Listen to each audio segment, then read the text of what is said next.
1 tahun yang lalu ibu saya meninggal dunia. Dan posisi saat itu saya sedang di Makassar karena bekerja, dan ibu saya lagi di kampung di Pinrang. Sampai saat ini saya masih sering kepikiran dan merasa bersalah karena tidak dapat menemani ibu saya di akhir hayatnya.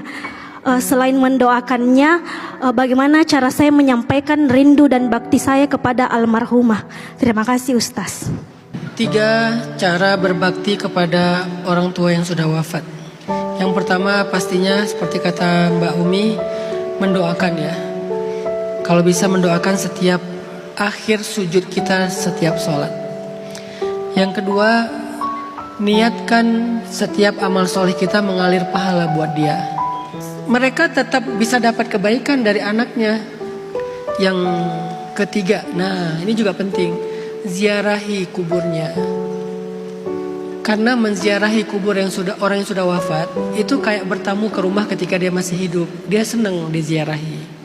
Menziarahi kubur itu adalah sama seperti mendatangi rumah ketika masih hidup. Jadi kalian tuh jangan irit ngeziarahin kubur orang tua kalian. Dia tuh senang, dia tuh tahu kalian datang, cuman nggak bisa komunikasi. Lagian kalau dia komunikasi ntar kalian kabur kan. Cuman nggak bisa komunikasi, udah terhijab oleh beda alam. Yang satu alam barzakh, yang satu alam dunia. Tapi dia tahu kedatangan putra putrinya. Dia tahu kalau dikirimin doa. Dia ngerasain kalau kalian beramal soleh untuk dia. Dia ngerasain semuanya karena alam kubur itu kehidupan di situ. Cuman nggak bisa komunikasi karena sudah terputus. Jadi senangkan hatinya dengan ziarah kubur Kak Umi. Datang mungkin sebulan sekali. Ketika lagi libur, kalau nggak jauh, datang ke kuburannya. Ngapain di kuburan itu? Ya doakan. Emang boleh mendoakan di kuburan? Ya boleh banget, orang Rasulullah juga mendoakan ahli kubur kok di atas kuburannya. Bahkan menanam pohon. Dengan syafaat pohon itu tumbuh akan menjadi kebaikan bagi ahli kubur. Itu juga salah satu dalil ekologis tentang ziarah kubur, menanam pohon misalnya. Itu cara kita berbakti kepada orang tua yang sudah wafat. Ziarahi dia di masa wafatnya seperti engkau menziarahi dia di masa hidupnya. Allahu a'lam. Kalau anak gak setuju sama orang tua, nanti kalau kalian jadi orang tua, jangan terlalu mudah ngeluarin kata-kata, kalau saya gak ridho, Allah gak ridho loh. Jangan gampang ngeluarin kalimat itu, kasihan anak kita. Kenapa kalian gak mau memberikan ridho kepada anak walaupun dia gak setuju sama kalian? Atau walaupun kalian gak setuju sama dia? Gak kasihan apa sama anaknya? Kalian boleh gak setuju sama anak, tapi ridhoilah dia. Kasihan dia kalau kalian gak ridho. Kenapa kalian gak mendukung dia minimal dengan ridho? Kalaupun gak bisa mendukung dengan finansial ataupun support yang lain, dukung dengan ridho. Dan itu dukungan yang sangat mahal. Gak harus kita setuju semuanya. Itulah hidup teman-teman. Anak gak setuju sama orang tua gak setuju sama anak, pasangan gak setuju sama pasangan. Tapi bukan berarti kita saling memusuhi, saling membenci, saling berburuk sangka. Bisa jadi tidak setuju itu dilandaskan justru rasa cinta dan peduli kan. Kenapa orang tua gak setuju sama anak? Saking pedulinya sama anak. Kenapa anak gak setuju sama orang tua? Mungkin saking sayangnya sama orang tua. Bisa jadi kayak gitu juga kan. Tapi kadang-kadang itu gak ketemu. Sama-sama kekeh dengan pendapatnya. Ya udah jalanin aja. Saling doain. Walaupun gak bisa ngedukung, minimal doakan. Semoga kalau yang dia pilih itu benar, ya Allah kuatkan dia, sukseskan dia. Kalau yang dia pilih itu salah, ya Allah berilah dia petunjuk. Semoga dia balik lagi ke jalan yang benar. Tapi jangan sampai, pokoknya aku gak ridho sampai kapanpun. Kasian anaknya. Kasian. Masa ridho yang gratis tapi mahal itu aja gak bisa dikasih. Padahal ngasihnya gratis loh, nilainya mahal. Itulah hidup. Ustaz, kenapa ya sejak saya hijrah ada aja masalah saya? 1, ibu saya meninggal. 2, saya dipecat dari pekerjaan. 3, bla bla bla. Pertanyaan saya, kalau kamu gak hijrah, memang ibu kamu gak akan meninggal? Meninggal juga. Kenapa? Karena itu sudah takdir wafatnya beliau. Takdirnya beliau pulang pada Allah.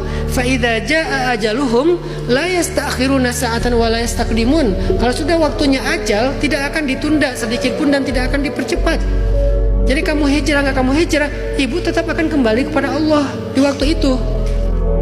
Bedanya, kamu sekarang menghadapi ujian kehilangan ibu dalam keadaan sudah lebih dekat sama Allah, jadi lebih kuat. Jadi bukan gara-gara kamu hijrah ibu meninggal. Terus kalau kamu nggak hijrah, emang kamu nggak akan dikeluarkan dari pekerjaan? Dikeluarkan juga, karena itu takdirnya. Bukan di situ rezeki kamu sekarang.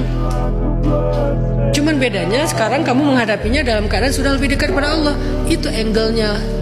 Selama ini kan banyak orang yang salah angle kan, ngerasa bahwa kambing hitamnya hijrah, taubat. Ini gara-gara saya taubat nih, kayaknya kalau saya nggak taubat nggak kayak gini deh. Tetap kayak gitu teman-teman. Kalian taubat nggak taubat sama peristiwanya, bedanya keadaannya aja. Peristiwanya sama, keadaannya beda. Sehingga dengan keadaan kalian udah lebih dekat sama Allah, kalian akan dibantu untuk lebih lapang dada dan sabar. Dan sabar itu buahnya pasti manis. Sedangkan putus asa, buahnya pasti berduri dan pahit. Itulah bedanya orang yang sudah hijrah dengan yang belum hijrah. Peristiwanya sama-sama dialamin. Kamu hijrah atau nggak hijrah, kamu taubat nggak kamu taubat, kamu waktu kamu misalnya dapat musibah ya musibah aja udah. Cuman bedanya sekarang musibah itu dihadapi dengan sabar.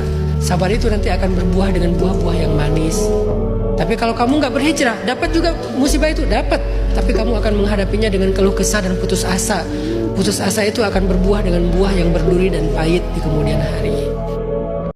Menikah itu bukan hanya modal perasaan nyaman, karena perasaan nyaman ini sangat subjektif dan kondisional, dan mudah sekali dibangun dengan cara manipulasi. Apalagi sekarang kita dengar ada istilah love bombing kan, dimana seseorang terlihat sangat perhatian, sangat baik, sangat act of service, sangat soft spoken.